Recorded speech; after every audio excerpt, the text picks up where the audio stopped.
저자님 해주신 말씀 중에 달러가 지난 100년 동안 98%나 가치를 잃었다. 이 문구가 참 저도 무서운 이야기라. 그래서 대표님이 2014년 비트코인이라는 곳에 투자하시게 된 건지 궁금합니다. 경제학을 조금 공부한 분들은 기본적으로 그 법정화폐는 계속 가치를 잃어간다는 걸 상식적으로 알고 있습니다. 그걸 이제 떠들진 않죠. 왜냐하면 그게 여러 가지로 공공의 이익을 위해서 좋다 이런 식으로 주류 경제학에서는 가르치거든요. 약간의 인플레이션이지만 그것이 100년 단위로 보면 엄청난 거죠. 지금 코로나 같은 현안이 터졌을 때는 인플레이션이 좋잖아요. 디플레이션보다는. 그래야 여러 사람들이 사업체를 정리 안 해도 되고 막 하니까. 그러나 이걸 장기적으로 봤을 때는 1%, 2%밖에 가치가 안 남았죠. 100년을 단위로. 길게 봤을 때는. 실제로 그러면 비트코인이 화폐 가치 하락 방어 수단이 될 수 있다고 생각하시는지요? 당연하죠. 왜냐하면 이게 2100만 개로 발행량이 딱 픽스가 되어 있고 그거를 누구도 고칠 수가 없잖아요.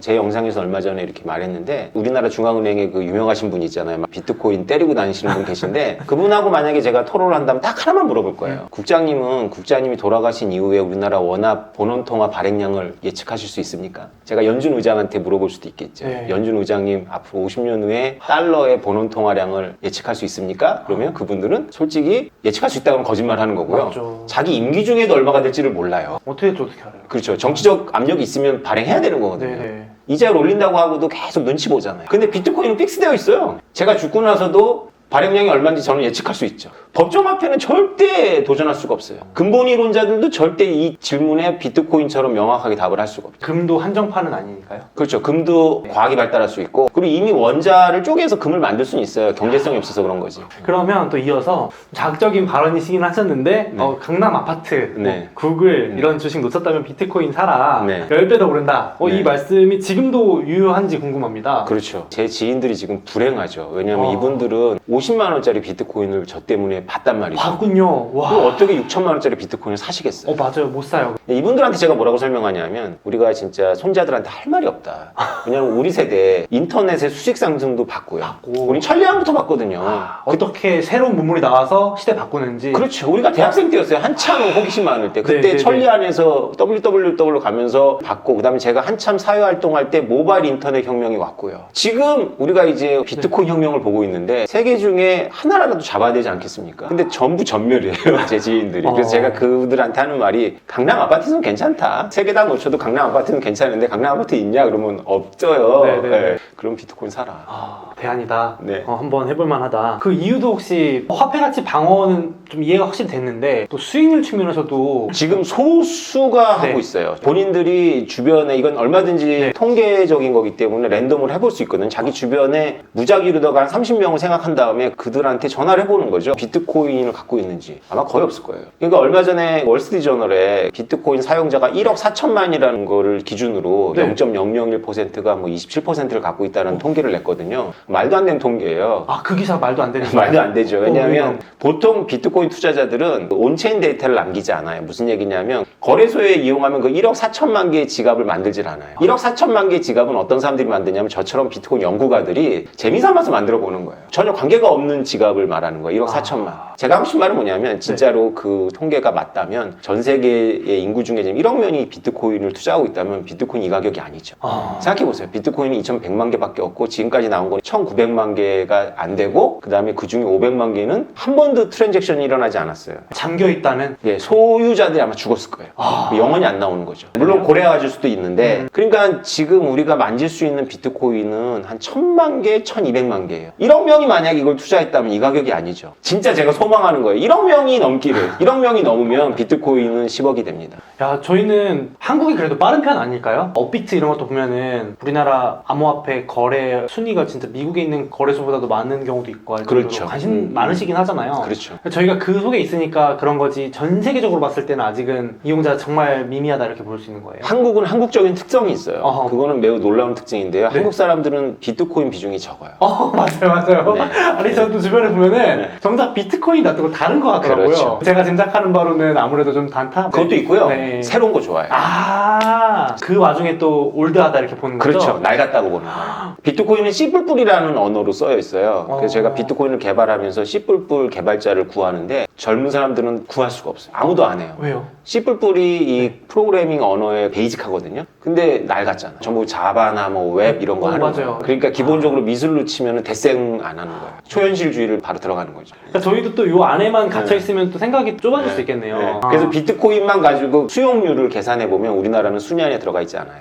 그렇구나. 20위 바깥에 있어요. 외국에서 봤을 때 우리나라는 아직도 비트코인 전혀 관심 없는 나라 중에 하나를 수도 있겠네요. 네, 그렇죠. 야, 그러면 추산은 불가능하겠지만 지금 1억 명만 돼도 꿈이라고 하셨는데, 야, 전 세계 인구 한 70억 중에 아직 그렇죠. 1억은 택도 없는 거예요? 그럼요. 이 가격이 안 나온다니까요. 저도 그런 건 봤어요. 강세론자분들 내용을 보면 전 세계 부자가 2,100만 명이 넘는데 네. 그 사람들이 하나씩만 지고 있어도 네. 그런 말씀이신 거죠? 네, 제가 이제 비트코인 한참 공부할 때가 2014년도거든요. 그때 네. 이제 비트코이너들, 우리나라에는 거의 없었고 외국의 비트코인 맥시들이 맨날 네. 떠드는 이야기가 상위 인구가 2천만이다. 상위 인구가 하나씩 못 갖는다. 요새는 홀 비트코이너라고 얘기하거든요. 그건 뭐예요? 1 비트코인 이상을 갖고 있는 거. 0.1개, 뭐 0.01개잖아요. 네네네네. 그러니까 홀 비트코이너가 전 세계적으로 1,000만 명 이상이 될 수가 없고 수학적으로. 왜냐하면 10만 개, 20만 개 갖고 있는 기관이 있으니까. 이미 있어 버리니까. 네, 그렇죠, 그렇죠. 네. 그런데 아까 잠깐 말씀하셨지만 비트코인 말고도 이더리움도 있고 그 다음 수많은 코인들이 정말 그렇죠. 많은데 그래도 여전히 비트코인 좋게 보시는지.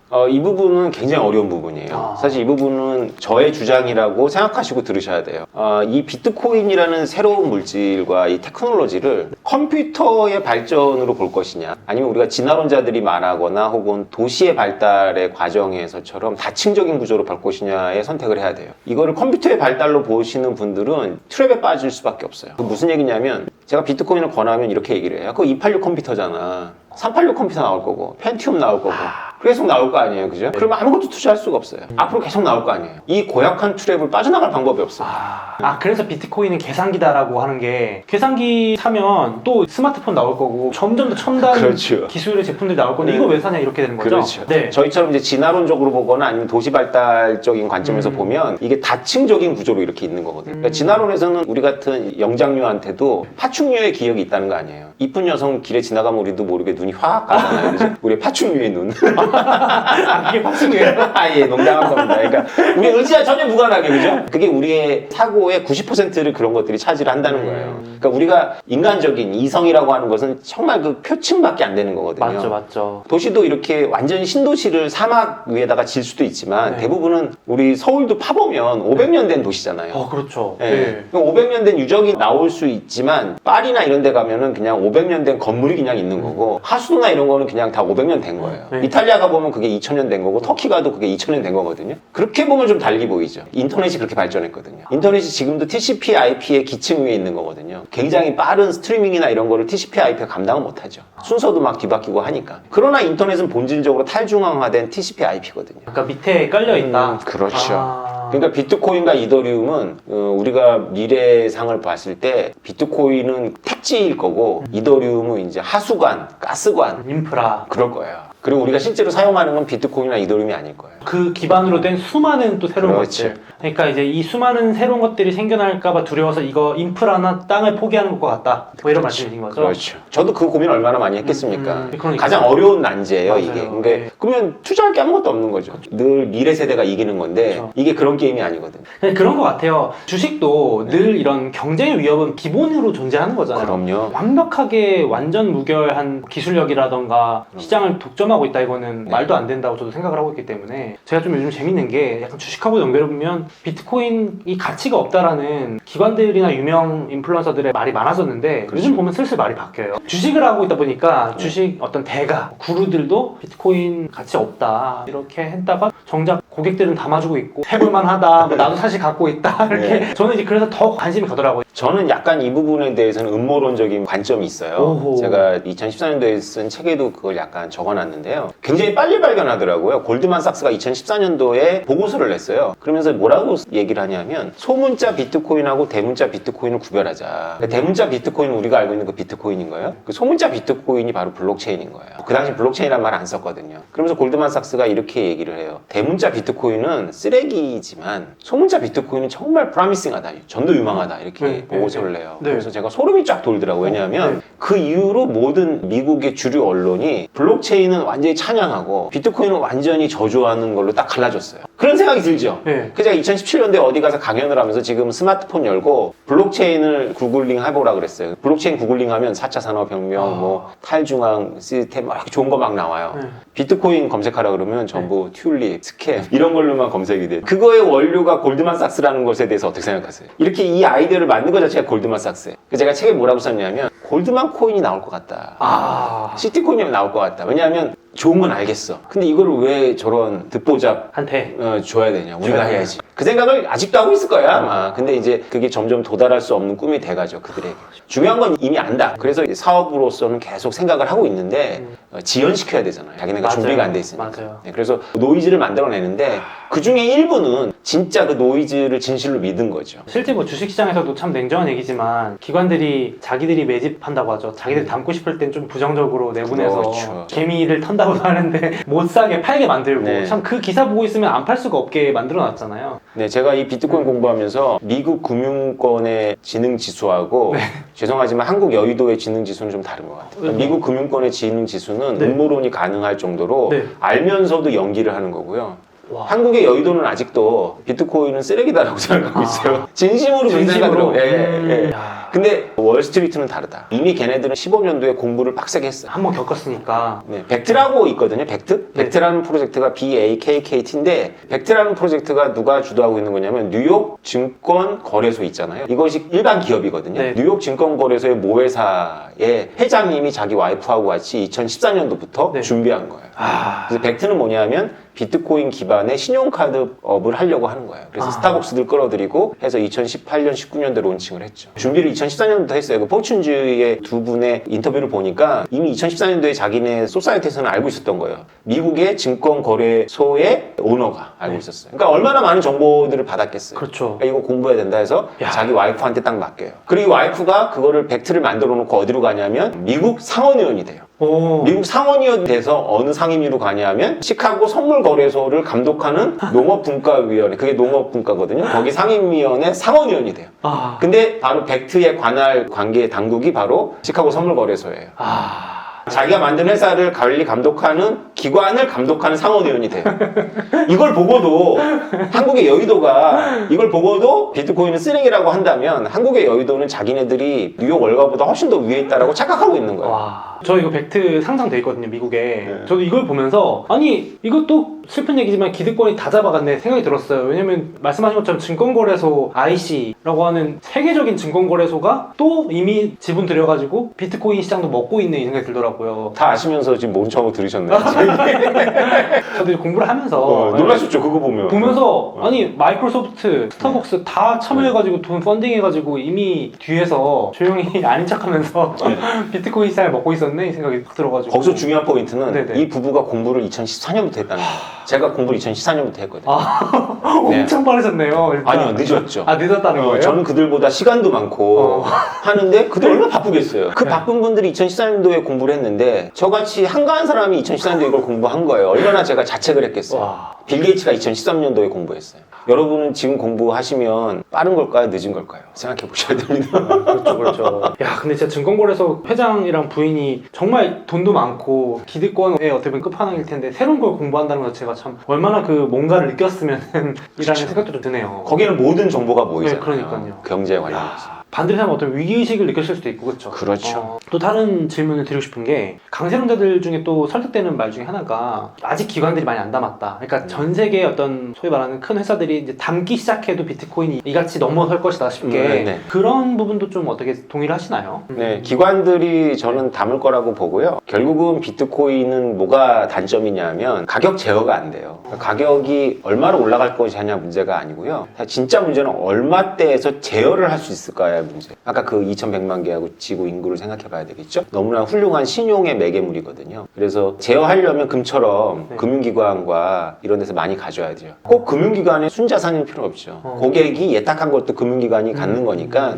그런 식으로 갖는 게 가격 제어에도 좋고 그다음에 비트코인의 속성상 그 익명성 때문에 범죄에 사용되거나 자금 세탁에 사용될 수 있거든요. 네. 그거와 관련해서도 좋죠. 그래서 그렇게 미국은 방향을 잡았어요. 야. 기관 보고 담으라고 하는 거죠. 아니 아무래도 최근에도 어떤 그 다른 저자분이 말씀해주신 게 이제 한국도 법인 기관들이 너무 담고 싶어하는데 법으로 다 막혀 있어서 못 담을 뿐이라고 하더라고요. 네. 법인 거래가 안 되거든요. 네네 그런 것들 때문에 해칭을 하는 용도로도 쓰고 싶은데 그런 다양한 수요들만 해도 엄청날 것 같긴 해요. 그럼 이제 한번 구체적으로 한번 여쭤보고 싶어요. 그러니까 네. 예를 들어서 비트코인 등장하면서 어떤 변화가 일어나게 될지. 사실 그 지금 우리가 누리고 있는 이 금융 시스템은 네. 2차 세계대전 이후에 케인즈라는 경제학자가 이상적으로 생각했던 시스템을 미국하고 협상하면서 만들어낸 거예요. 근데 케인즈라는 경제학자는 독특하게도 세계화폐가 없어야지만 세계 경제가 안정화된다라고 믿었어요. 세계화폐를 없앤 거죠. 금화를 없애는 거예요. 우리가 세계화폐를 지금 쓰고 있지 않잖아요. 네. 그러니까 세계화폐라고 하면 우리가 이제 커피숍 가서 원화만이 아니라 달러도 내고 뭐 유로화도 내고 이렇게 돼야 되는데 그렇지 않죠. 네네. 예, 우리는 그냥 원화 쓰는 거죠. 그래서 사람들이 달러의 지위가 얼마나 독특한지를 자꾸 착각을 해요. 세계화폐일 거라고 생각하는데 세계화폐는 아니고요. 아니죠. 그래서 이 시스템에 아에서 많은 나라가 발전했고 세계 경제도 성장을 했지만 소외된 나라들이 있어요. 이 소외된 나라들은 어떤 나라들이냐면 이 정치가 타락을 한 거예요. 국민들은 이 시스템 하에서 세계화폐가 없으니까 완전히 빨려 먹히는 거예요. 왜냐하면 달러나 엔화나 마르크화를 가질 수 있으면 자기 재산을 지킬 수가 있는데 정부들이 그냥 돈 찍어내고 화폐 개혁해버리고 그러니까 수십 년 벌어왔던 돈을 한 번에 잃어버리거든요. 근데 그런 나라들이 개수로는 절대 다수입니다. 그러니까 이 시스템의 문제가 바로 그거예요. 그래서 우리는 어떤 용어를 쓰냐면 전 세계 인구가 얼마든 간에 경제 활동을 하는 인구를 60억에서 65억으로 보면 25억 명의 성인이 은행 계좌가 없어요. 진짜 심각하네요. 네, 25억 명의 성인이 은행 계좌가 없는데 이들한테 소스몽키님께서 돈을 보내면 받을 방법이 없는 거예요. 돈을 보내면 받을 방법이 없다는 이야기는 뭐냐면 그들과 글로벌 서플라이 체인 상황에서 트레이딩 할 게 없다라는 거예요. 우리가 뭐 콘텐츠를 만들어주고 웹툰 보고 돈을 받을 수도 있고 인터넷에서는 얼마든지 국경 없이 이렇게 빛의 속도로 접근할 수가 있는데 결제를 받을 수가 없는 거예요. 그러네요. 그럼 결제를 받을 수 없으니까 그분들은 세계 이 경제 시스템에 들어오지 못하는 거예요. 소외돼 있네요. 그렇죠. 이야. 이것을 달러로는 뚫을 수가 없어요. 달러가 나빠서라기보다 달러로 표현되고 있는 기존 금융 시스템이 케인즈의 아이디어를 반영해서 세계화폐를 죽여버렸거든요. 세계화폐가 없기 때문에 안 되는 거예요. 근데 비트코인은 가잖아요. 그러네요. 네. 소외 지역까지 도달할 수 있네요. 그렇죠. 그리고 비트코인은 보안망을 따라가지 않거든요. 우리 신용카드만 해도 보안망이 회선이 따로 있어야 돼요. 비트코인은 인터넷 따라가요. 그러니까 쉽게 말해서 비트코인을 내가 보내는 정보를 누군가가 이렇게 인터셉트해도 사용할 수가 없다는 거죠. 막강한 거죠. 그래서 아프리카에 우리가 생각하는 은행, 새마을금고 같은 그런 조그마한 은행을 만들려고 해도 그 오라클이라는 회사의 시스템을 깔기 위해서 5천만 원을 써야 되는 거예요. 그러니까 아프리카나 사하라 사막이나 이런 소외된 데다가 은행을 하나 놓는 게 너무 힘들고 그리고 사실 대중교통이 없기 때문에 은행을 놓더라도 주변에서 그 은행까지 억세스를 못 하는 거예요. 걸어와서 한 이틀 와야 되거든요. 그러네요. 그런데 비트코인은 그런 게 필요 없어요. 그냥 스마트폰하고 투지폰으로 가거든요. 어떻게 보면 인터넷 활용의 끝판왕이네요. 그렇죠.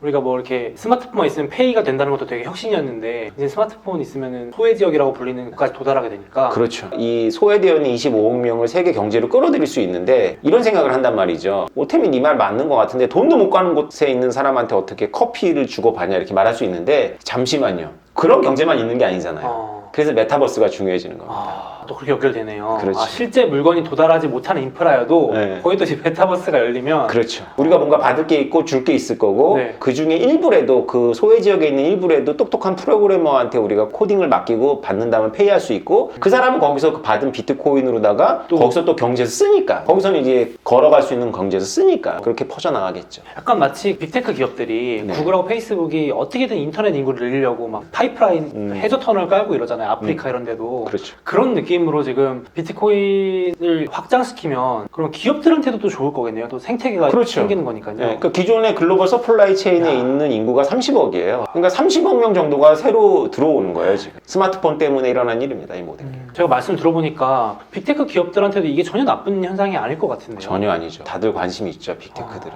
근데 이제 아시겠지만 네. 비트코인의 가장 큰 문제는 정부가 싫어한다는 거예요. 정부가 이 기술을 싫어하고 이 현상을 싫어하죠. 그러니까 어떻게든 최선을 다해서 지연시키려고 하는데 금지는 못하니까 그걸 이제 빅테크가 관심이 있더라도 내가 이거 할 거야 막 나서질 못하는 거예요. 그냥 빅테크는 정부 입장에서는 딱 조준할 타겟이 있잖아요. 그래서 대표적인 사례가 그거예요. 페이스북이 이제 그렇죠. 정말 이거 빨리 알아채고 마크 그렇죠. 주커버그가 리브라라고 하는 그런 이름의 통화를 하려고 했죠? 네, 그 구상이 거의 비트코인 같은 그렇죠. 개념인 거죠. 근데 이제 실패 막힌 거고 사실상 규제 그렇죠. 때문에 막힌 거죠. 그리고 이제 다른 방법을 약간 돌렸잖아요. 네. 저커버크는 비트코인에 대해서 악감정을 갖고 있는 것 같아요. 그래서 비트코인 같은 걸 만들려고 하는 거죠. 자기가 하겠다. 아까 네. 말씀하신 골드만삭스도 이름도 모르는 이명한테 주느니 우리가 뭔가 그렇죠. 해보자 하는 걸 네. 다 생각하고 있는 거네요. 그렇죠. 다 쉽지 생각하고 않다. 있습니다. 그래서 안 돼요, 그게. 다 생각하고 있어서 오히려 안 네, 된다. 왜냐하면 구글은 페이스북한테 가서 붙지 않을 거고 네. 페이스북은 구글한테 가서 붙지 그렇죠. 않을 거고 그렇죠. 각자 독자적인 플랫폼 만들어서 우리한테 붙으라고 하는 거니까 비트코인처럼 범용적이지가 않은 거죠. 중립적인 약간 그런 느낌이 안 들어요. 그렇죠. 그래서 결국은 뭐 구글이 뭘 뭐라건 페이스북이 뭐라건 그거를 호환시키는 기저의 또 가치물은 비트코인이다. 뭐 예를 들어서 구글이 자기 코인 만들었어요. 페이스북이 자기 코인 만들었으면 또 그건 자기 그냥 또 분리되는 거잖아요. 그렇죠? 그렇죠. 그러면 이제 말씀해 주셨지만 빅테크들이 자체 코인을 발행해봤자 이 근간이 되는 비트코인 자체에는 큰 위협이 되지 못한다. 그렇죠. 네. 혹시 그러면 이제 여러 가지 이야기를 해주셨는데 비트코인 자체가 도대체 뭐냐라고 한번 물어보실 수도 있을 것 같아요. 좋은 질문입니다. 네네네. 사실 그게 되게 중요해요. 네, 그러니까요. 2008년도 10월에 사토시 나카모토라는 사람이 8장짜리 논문을 냅니다.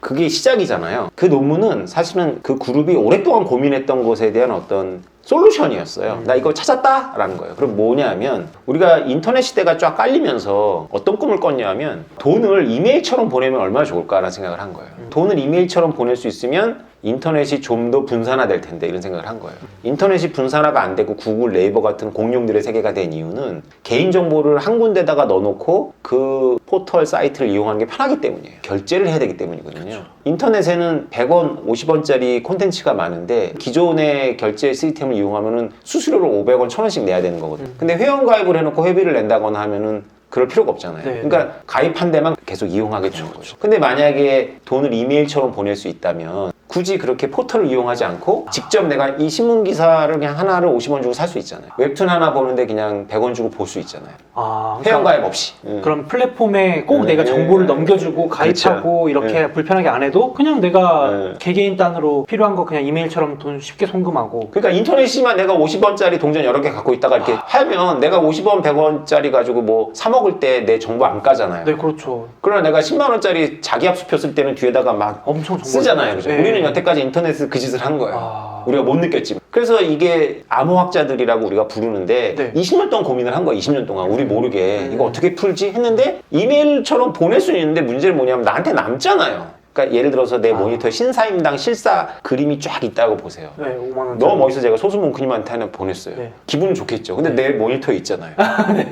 그러니까 이걸 돈으로 쓸 수는 없는 거예요. 그렇죠. 근데 만약에 여기서는 논리적으로 보자면 이거 한 문제만 해결하면 되는 거거든요. 내가 보냈을 때 뭐만 해결되면 돼요. 내 모니터에 안 나오면 되잖아요. 네. 이걸 이중 지불 문제라고 하거든요. 아. 복사가 안 되면 되잖아요. 네. 사토시 나카모토라는 필명의 사람이 이걸 푼 거예요. 와. 그 논문이 바로 그 내용이에요. 보냈더니 여기 없더라. 그 논문에 모든 사람들이 궁금한 가격이 이렇게 난리치는데 여기 어떻게 화폐를 쓰냐, 내재 가치가 뭐냐 이런 거 하나도 안 들어가 있어요. 딱 요거. 내가 보냈더니 여기 안 남지? 요걸 뚫은 거예요. 이중지불 문제를 푼 논문이에요. 그리고 그거를 고민해왔던 사람들은 그것만 풀면 다 풀린다는 걸 알고 있었기 때문에 다른 건 하나도 중요하지 않은 거예요. 그 환호를 했겠어요. 왜냐면 그 난제가 풀린 거잖아요. 그렇죠. 그래서 우리는 지금 익스플로러를 쓰지만 익스플로러 전에 모자익이라는 그게 있었어요. 그 모자익을 만든 안드레센이라는 분은 이거를 딱 발견하고 오 하나님 우리가 기다려왔던 게 바로 이것이군요 이렇게 말했어요. 예, 인터넷 거의 초창기 그렇죠. 그 멤버인 사람이 보고 그렇죠. 이제 환호를 하는 엄청난 투자자예요. 근데 그런 분들은 그 고민을 해왔기 때문에 그러니까 그분들의 눈에 봤을 때는 인터넷은 미완성품이었거든요. 아. 인터넷을 완성시키려면 돈을 이메일처럼 보낼 수 있어야 돼요. 돈을 이메일처럼 보낼 수 있으려면 디지털인데도 복사본을 만들지 않아야 되거든요. 요 문제 하나만 해결하면 됐던 거예요. 나머지 가격의 변동 이런 거는 다 부가적인 거예요. 근데 이거를 20년 동안 못 풀었는데 사토시 나카모토가 8장짜리 논문에서 이렇게 하면 풀리잖아 해서 실제로 보내면 여기 안 남는 거예요. 와. 놀랍죠? 네. 그러니까 다 소름이 쫙 돋는 거예요. 그러니까요. 저도 이 고민을 했었거든요. 29살 때. 왜냐하면 네. 제가 인터넷을 다녔으니까. 그러니까 저도 머릿속에 다른 일 했지만 살짝 기스가 있었던 거죠. 그러다가 이 논문을 보고 저도 감동을 했어요. 2014년. 그러니까 이제 더 공부를 하고 뛰어드신 거군요. 그렇죠. 이중지불 문제라는 거는 이게 지금 NFT하고 연결되는 건데 네. 이중지불은 굉장히 놀라운 기술이에요. 왜냐하면 우리가 오프라인에서는 모든 것들이 다 개별적인 물건들이잖아요. 똑같은 회사가 만든 제품도 사실 똑같지 않잖아요. 근데 디지털은 좋은 점이지만 나쁜 점이 뭐냐면 다 똑같아요. 그러니까 가수의 음원이 내가 듣다가 소수몽크님을 드려도 내가 복사본도 남고 무한 복제되잖아요. 기본적으로 아무리 방어를 해도 이것이 디지털의 문제였어요. 그것이 디지털의 속성이라고 사람들은 믿어요. 그런데 만약에 그 디지털에다가 물건 같은 속성을 부여하는 거예요. 고유성이라고 하죠.